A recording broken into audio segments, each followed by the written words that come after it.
आगाज़ करेंगे अहम खबर के साथ। मुल्तान की तहसील शुजाबाद में तेज़ रफ्तार बस ने मोटरसाइकिल को रौंद डाला। मोटरसाइकिल सवार 3 भाइयों समेत 4 अफराद मौके पर ही दम तोड़ गए।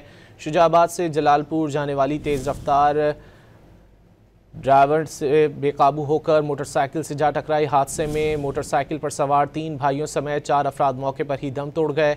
हादसे के बाद बस ड्राइवर मौके से फरार हो गया। पुलिस मौके पर पहुंचकर कार्रवाई शुरू कर दी। आगाज़ करेंगे अहम खबर के साथ। मुल्तान की तहसील शुजाबाद में तेज़ रफ्तार बस ने मोटरसाइकिल को रौंद डाला। मोटरसाइकिल सवार 3 भाइयों समेत 4 अफराद मौके पर ही दम तोड़ गए।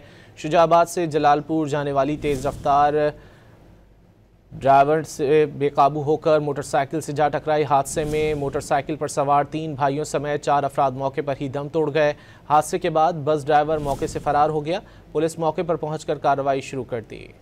आगाज़ करेंगे अहम खबर के साथ। मुल्तान की तहसील शुजाबाद में तेज़ रफ्तार बस ने मोटरसाइकिल को रौंद डाला। मोटरसाइकिल सवार 3 भाइयों समेत 4 अफराद मौके पर ही दम तोड़ गए। शुजाबाद से जलालपुर जाने वाली तेज़ रफ्तार ड्राइवर से बेकाबू होकर मोटरसाइकिल से जा टकराई। हादसे में मोटरसाइकिल पर सवार 3 भाइयों समेत 4 अफराद मौके पर ही दम तोड़ गए। हादसे के बाद बस ड्राइवर मौके से फरार हो गया। पुलिस मौके पर पहुंचकर कार्रवाई शुरू कर दी।